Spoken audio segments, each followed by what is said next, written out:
Did Modern Warfare 3 save Warzone from dying off? That's what I'm going to talk about today as I give you the pros and cons of Urzikstan, the things they've added, also the weapons and some of the balancing, and just give you my overall opinion of it. So if you haven't played it and you're looking at making that commitment because it's a big download file like all of these games are, then hopefully I can help you out and give you some information and you can use that at your will. Or if you've played it already, I'd love to hear your opinion of it down below after the video. Big thanks to you guys for watching, and if you like what I do, consider subscribing. Let's go and get into it. First things first, let's talk about Urzikstan. The map is actually 20% smaller than Al Mazrah. That may sound like a bad thing, but it's really not. Al Mazrah was a little bit too big, but it was also a little bit too wide open. Sometimes it felt like you would run across the desert for days and days, depending upon where you dropped. Not only that, you also had a lot of elevation changes. Now, positioning is key in pretty much any battle royale for sure, but with the way that map was positioned, if you found yourself wrong place, wrong time, didn't move soon enough to get away from the gas or whatever, you would end up, losing a lot of gunfights like that. But more importantly, it just felt really dense in some areas, too wide open in others. Where Urzikstan has a lot of densely populated areas, so one thing is for certain, you always pretty much have cover no matter where you go in the map. Now, there's obviously a lot of new locations. They also have some, older locations from Modern Warfare 3, which are really Modern Warfare 2 locations, but they have those, kind of sprinkled in the map as well. So that's kind of cool. Just like in Al Mazrah, they did the same thing. One thing that Al Mazrah had going against it too was the movement. Whereas in Modern Warfare 3 and hence the new Warzone map in Season 1, Urzikstan, you move way faster. Slide canceling is back, and so not only do you have a little bit smaller map, you have more densely populated areas, but you also get to move faster across the map, and it plays a little bit faster too. The matches don't take as long, and overall, I think they did a really good job with it. It's also a brighter looking map in a way, not as dusty or hazy as Al Mazrah looked. So I do like the brighter atmosphere of this map. Now, not only do you move faster in the map, they also have zip lines and redeploys everywhere that you go. Another nice thing is that they actually have zip lines in between buildings. Now, of course, you can hip fire only, but at the same time, it allows you to move from building to building, setting up some pretty unique situations. Where before, in any of the other maps, you would really have to just, go up at maybe a single zip line, up the side of the tower. Maybe there's a team watching it. It was always kind of a recipe for disaster. Or you could go up the stairs, but again, there's claymores and everything else. But in this one, you can zip line to another building where you see an enemy and take care of them. Now, that doesn't mean you can't get shot off that zip line. You absolutely can, but at the same time, it's kind of cool that not only do they have those, but they also have quite a bit, of redeploy balloons so you can get out of situations fairly quickly. Now, Resurgence is pretty much set up the same way. You have 3 different maps, but they're all set inside of Urzikstan. They're just obviously going to be much smaller. And to an extent, it does feel like an extension of Al Mazrah in some areas, but not nearly as dusty or hazy looking or gray looking. It just kind of had this dull look to it all the time. It's not like that. It's not a big desert, I guess is probably the best way to put it. So, and some of the buildings, they look and seem and feel very familiar like Al Mazrah, but at the same time, I think they gave it a fresh enough look, and they definitely did some great things as far as downsizing it just a little bit, adding more density, to the points of interest and bumping up the movement. So I think overall, if you're just looking for a pretty much totally different experience when it comes to that, you're going to be pretty happy with the way Urzikstan plays. Picking up gear is pretty much the same as Al Mazrah. You got a backpack, and you have a limited amount of items. Now, one very cool thing is that instead of running like a ghost perk now, you can actually pick up special vests that will do different things. So tempered vests, obviously, 2 plates will fill you up completely. You have a medic vest, you have the ghost vest, etc. And so that's pretty cool. And another thing, you don't have to utilize a perk slot to carry 2 primary weapons now. So you can use those perks as you see fit, which is another great addition, I feel. One more thing that they did that I know pretty much all players are going to appreciate is if you pick up a gas mask now, the player automatically puts it on. It will limit your visibility ever so slightly. It's really not bad at all. As a matter of fact, what you're seeing right now is me playing with a gas mask on. So no more flipping it off, putting it back on, getting gas trapped, aiming down sight, and then all of a sudden, your player rips it off. None of that crap. And so really awesome that they just made that change. I know, pretty much everybody knows if you play Warzone, that was one of the most annoying things that they did. And so that has been fixed, and it's definitely a much needed change. Another good thing is that they actually changed it so when people fire unsuppressed weapons now, it actually pops up on the map.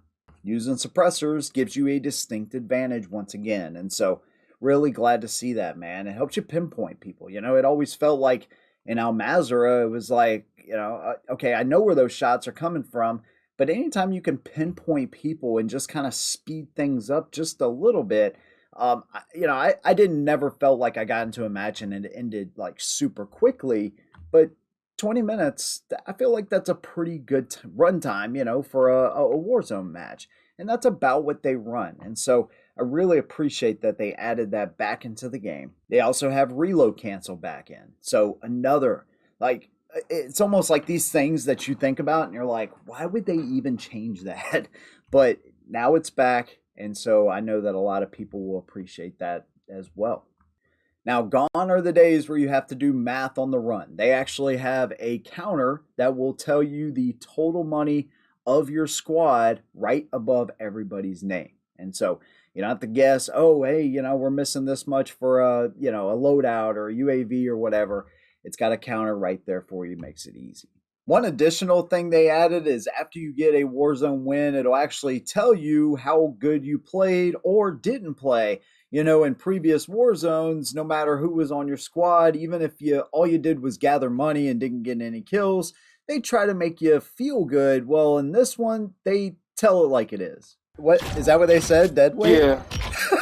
Yeah, no, they said, I don't know if you're cut out for this. Oh, whatever, That's dude. funny, bro. That's dirty, bro. All right, hey, I'll be right back. I'm gonna go get my truck real quick. Now they added some new attachments. They of course did some nerfing. I'm not going to talk about all of that, but I did want to mention there's an underbarrel flamethrower now. I did a review on one of these in real life. It's pretty awesome. Not too much needs to be said about that, but it's just cool. Maybe something that you can run in zombies that would work the best. I can't see a bunch of people running in multiplayer, but hey, you never know. At the same time, they've done some of that, but they did add some new weapons I do want to talk about. First of all, the Ram 7, which is actually the X95 in real life, is back, and it's pretty good, man. So far, haven't spent a bunch of time with it. I think I just unlocked that sector, but at the same time, glad to see that it's made a return. They also added the XRK Stalker. Haven't spent a lot of time with this one either, but I've been killed by it, so I can tell you that, yeah, be careful. I mean, snipers are just powerful in this game anyways, so if you're in Urzikstan, you see that glint, you don't really want to be on the other side of any of the snipers in this game. I feel like they're where they should be, right? A sniper rifle should give you a one-hit kill. If you're on the receiving end, it sucks, but that's the way I feel like it should be. And that's just my opinion, but the XRK Stalker, from what I've seen, is a good one. Now, weapon balancing is pretty much just like every Call of Duty. I feel like in this one, though, it's a little bit more important to run the right gun. For example, they did nerf on the MTZ-556, which is actually a CZ Bren 2, and it takes significantly more time to kill with that gun than something like the Bass B, which is definitely one of the meta guns. There's an app called Codmunity that you can download, and it'll make it really easy. It's going to give you a pretty solid layout of the attachments and stuff you need to run. They took away the weapon tuning and all that, which was, pretty cool. I didn't really mind it. It was just more you had to keep up with. And so Codmunity, I'm not affiliated with them at all, but it's a really quick and easy way to kind of go through the meta guns, absolute meta, and true meta guns, and just put those attachments on there, play around with it, see what works for you. But you definitely want to be using the right guns. You do not want to be out of meta because you will lose a lot of gunfights like that. And that's not any kind of revelation in Warzone, but I feel like it's even more crucial right now at this point of, season 1. We also now have 100 players instead of 150, so that's going to help to speed things up as well. It's not going to feel overly crowded either. Again, with the map feeling 20% smaller, you're going to run into people more often, I feel like. At least that's been my experience so far. Even landing on the fringes outside of the circle, sometimes you'll run into maybe 2 or 3 teams, So it just depends, smaller map, less people, but at the same time, everything's a little bit more condensed. Another nice thing is you can actually carry a heartbeat and stuns now. Now, of course, this is going to take up an important slot, so if you need a munitions box, redeployment flare, you got to choose between those things or your heartbeat sensor, so it's balanced as far as that goes. I don't feel like it's going to be exploited, but the heartbeat sensor is really, really powerful in this game, especially with all these buildings. And it's able to reach out up to 60 meters, and it runs on battery life just like it did in Warzone 2. I feel like the battery life is a little bit better though. But it's definitely nice that you don't have to choose between, a heartbeat sensor and a stun, for instance. Another thing they added is whenever one of your squad mates buys something, it will actually tell the whole team what you bought. So no more lying about this. You can't say, oh yeah, I accidentally bought a UAV. I meant to buy a munitions or, something like that. There's no way to get away with that stuff now, right? So that's pretty cool. Let's talk about the gulag. It kind of sucks. I don't really like it. I've gotten used to it, but I mean, there's not a whole lot to it. The way people escape, you're not capturing a flag. You're basically exfilling out of there. And it's kind of the same thing. If somebody sat on a flag, obviously they'd be able to capture it really quickly. If they're exfilling, you can shoot them off of that zip line. But overall, I just don't like it. I wish I had a good explanation. I try to give y'all one on certain things, but I just haven't warmed up to it yet. And the last thing I'll talk about is the loot. I feel like it's pretty good. I've never been in a situation where I was like, oh man, this loot just really sucks. There's been a couple of times, but I think overall, there's plenty of heartbeats. There's plenty of perk packages, munitions, armor boxes. You can carry a crap ton of armor now. Of course, your backpack and stuff, there's limitations there, but I just feel like the loot overall, the guns they give you and stuff is actually pretty decent. So, I think all in all, the contrast between Warzone 2 and this is night and day. They really did a good job, helped to speed things up, brought back the movement that people were enjoying. I think the biggest con here is that if you don't buy Modern Warfare 3 and you don't level up those guns, you're going to be at a severe disadvantage.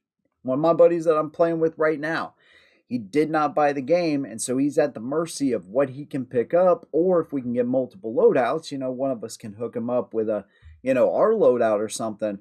But they're making it more and more where, yeah, Warzone's free, but if you don't buy it, you're going to be penalized. And that I don't think is fair, especially at a $70 cost when this game, let's be honest, at max should be $40. Because, a lot of this stuff, even though it's a new map and there's some new things in here that I definitely like, it's not a lot of things they couldn't just fix with an update. The contrast between Al Mazrah and Warzone 2 and this right here is night and day. But again, movement, upgrading the gas mask animation, of course the map could be added in. All of this stuff is, I feel like, an update could have fixed all this. And let's be honest too, it's not like this is some huge graphical upgrade over Warzone 2, because it's really not. You look at the facial expressions, you look at the graphics, it's a little brighter, it looks better, but it's not like this is some huge, it's not GTA 6, for instance. We all watched that trailer, and the trailer is absolutely nuts. And if you expect it to look anything less than that, well, you're just normal, because most companies will release a really good looking trailer. You get the game, It's not clearly on the same level or even close to the same level, but GTA 6 is pushing the boundary. Now, I get it. Yeah, GTA, they've been making this game for over a decade. Call of Duty's been doing this, though, pretty much the same formula since 2007, and we have, 2020 to reference, back to the original Warzone. So, again, I think it is a huge upgrade. I just think they penalize you if you don't buy Modern Warfare 3, and it's something that could have been fixed with the simple upgrade in the map and movement. But that's just my opinion. I think overall, it's pretty freaking good. Love to hear your opinion down below. What do you think about the new Warzone map, weapons, anything? Whatever your opinion is, leave that down below. If you like what I do, consider subscribing. See you on the next one. And as always, hold them down.